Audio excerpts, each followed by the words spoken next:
que Dieu prépare certains hommes qui puissent effectivement vous accompagner si vous devrez avoir ce bonheur. Alors, c'est dans ce contexte que j'ai parlé que ça a été une chance pour moi, un fait divin, que cet homme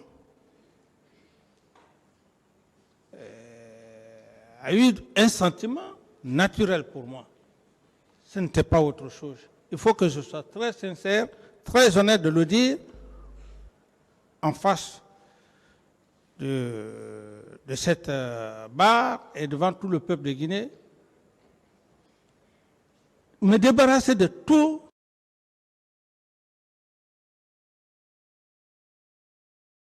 orgueil militaire, intellectuel, non. Venu de la forêt profonde ici, que cet homme, un homme extrêmement intelligent, hors pair, qu'il arrive effectivement à avoir un sentiment comme ça, il faut mettre ça dans la main de Dieu. C'est dans ce contexte. Ensuite, lorsque vous parlez de 200, 300, c'est là où j'ai dit que cet homme a eu des sentiments pour moi. Parce que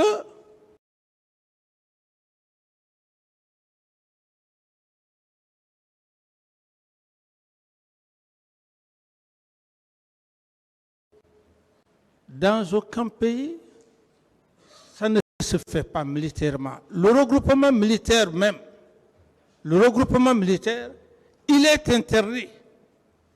Ça, c'est dans tous les pays du monde entier.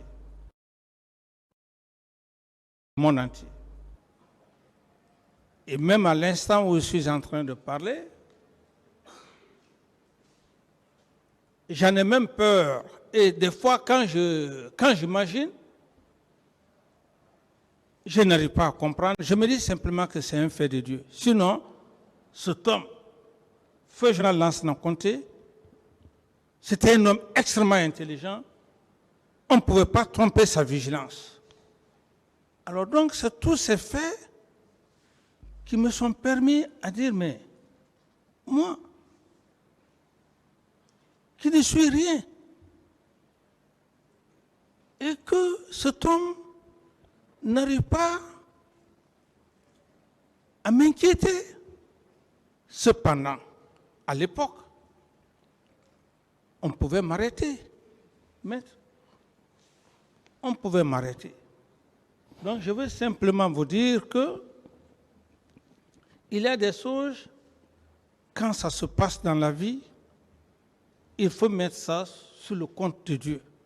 Et je vais même vous donner aussi un exemple. Pour vous dire que l'homme qui est devant vous, assis devant vous, il n'a pas eu un pouvoir dans le fait d'un orgueil. Des exemples très concrets. Vous savez que j'ai des dévanciers devant moi, des très brillants officiers,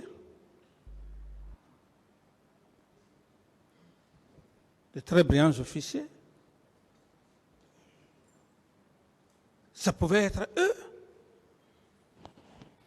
Mais si cela n'a pas été fait, maître, je me dois le devoir de reconnaître Dieu. Monsieur Camara, oui. Ce qu'il veut savoir, Ouais. est-ce que ces 200 ou 300 hommes ont été entretenus par vous? Est-ce que le général Lansana Conté savait que c'était pour faire un coup d'État? C'est ce qu'il veut savoir. Bon, maître, vous parlez, c'est même... ça, c'était des moments qui se faisaient régulièrement, les hommes venaient, et je me dis, je le dis entre Dieu et moi. C'est pourquoi cet homme, je le reconnais. Il le savait, parce qu'il y avait un service de renseignement extrêmement important. Et s'il ne l'a pas Est-ce que c'était dans le but, il savait que c'était dans le but de faire un coup Non, d'État? il ne le savait pas. D'autres questions?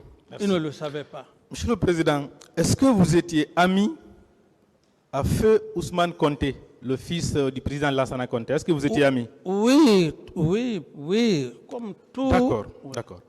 Alors, vous n'avez jamais fait croire à Ousmane Conté que les militaires que vous entreteniez chez vous étaient destinés à protéger le pouvoir de son père? Mais ça, c'est ce que... C'est votre idée. C'est votre idée. Un officier militaire, on ne peut pas imaginer ce que vous êtes en train de dire. Je ne répondrai pas à cette question, maître. D'accord. Vous n'avez jamais promis à Feu Ousmane Conté de l'aider à prendre le pouvoir après le décès de son père? Mais ça, c'est même contre... C'est immoral. C'est immoral. Quel est cet homme-là? Quel est cet homme qui, de son père vivant, vous lui faites des propositions, mais il vous arrête. Il faut être un maudit. Il faut être un maudit. Ça, ce sont des imaginations. Parce qu'aussi, il y a la jalousie. Mais vous pensez que, maître, mon avènement, vous pensez que c'est tout le monde qui était content, et même à l'instant où nous sommes en train de parler? Non. D'autres questions? D'accord. Monsieur le Président, vous ne receviez pas de financement de la part de Feu Ousmane Conté pour la prise en charge des militaires que vous entreteniez à votre domicile? Non, non, non. Au contraire, au contraire. C'est pourquoi je ne vais pas aussi rentrer dans beaucoup de détails. C'est moi que le président, le feu général Lansana Conté m'appelait, je venais. Il n'avait pas besoin de services commandés de l'armée, il avait son propre. Vous me suivez, maître? Je vous suis très bien. C'est à moi qu'il me remettait son chèque. C'est à moi qu'il remettait son chèque. Je n'avais pas besoin de qui que ce soit. Je n'avais pas besoin. D'accord. Monsieur le Président, permettez-moi de lire deux extraits des procès-verbaux d'audition de votre ancien compagnon de lutte pour la conquête du pouvoir, le commandant Toumba Diakité. D'abord, l'extrait du procès-verbal d'interrogatoire devant la gendarmerie de Dakar. J'ai alors commencé à mobiliser la troupe à partir de la capitale pour les envoyer chez Moussa Dadis Kamara. Il faisait croire au commandant Ousmane Conté, fils du feu général Conté, qu'il préparait des hommes pour lui.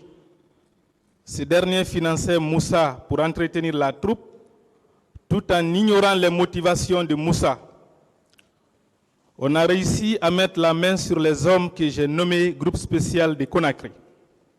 Ça, c'est à Dakar. Devant les poules de juges d'instruction à Conakry, tous ces chefs de troupes ont été présentés à Dadis, qui s'est engagé à s'occuper immédiatement de leur entretien. Au bout de 3 mois, on pouvait réunir chez lui plus de 200 hommes à son domicile à Lambagne. Cela nous a été facilité par le fait que Dadis était en connivence avec Ousmane Conté, qui était rassuré de succéder à son père au pouvoir. Dadis, qui le soutenait dans ça, a bénéficié d'un financement avec les promesses de nomination à des hautes fonctions. Je vais poursuivre. Je dois souligner que l'une des stratégies de Dadis consistait à pousser les hommes de la troupe comme mutés à l'intérieur suite aux mutineries à manifester. À chaque fois, il fait comprendre à Ousmane Conté que c'est lui qui sauve le régime. Il faut noter que le général Conté était fatigué. Ce sont ces démarches qui ont abouti à la nomination de Dadis comme directeur général du carburant.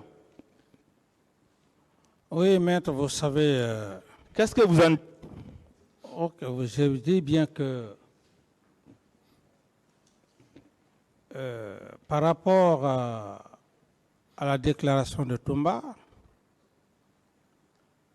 mais ce sont des moyens de sa défense contre ma personne. Toumba lui-même, mais il n'a pas vécu ici. C'est de Soronkouni qu'il est venu. Moi, mon avènement n'a pas daté de sa venue. C'est quand je suis revenu de l'Allemagne, en 2000, après l'académie. J'ai connu Toumba quand? J'ai connu Toumba dans les années 2005, 2007. Donc tout ce qu'il est en train de raconter, ce sont des allégations. Et c'est pourquoi j'aime bien dire que le feu général Lansana Conté n'était pas un homme communautariste, encore moins aussi sa famille qu'il est en train de parler. Alors, à ce niveau, je dis clairement, très clairement, entre Dieu et moi, cet homme n'avait pas besoin, cet homme n'était pas dans l'esprit d'une préparation. Ce n'était pas dans son esprit. Il n'avait jamais pensé à ça. Et il y a des confidences même que je garde pour moi, personnelles. Je dis que cet avènement, un homme qui est au pouvoir, dès lors qu'il constate que vous êtes contre sa personne, mais tout de suite les dispositions sont prises, que tu sois civil ou militaire. Donc tout ce qui vient d'être raconté, si c'était le cas, je serais mis aux arrêts ici et je serais conduit devant un tribunal. Mais si tel n'a pas été le cas, je ne peux que dire que c'est un fait divin. Ok, merci Monsieur le Président. Monsieur le Président, est-ce que vous avez lu et vous vous êtes servi du prince de Nicolas Machiavel dans votre lutte pour la conquête du pouvoir? Et je ne réponds pas à cette question.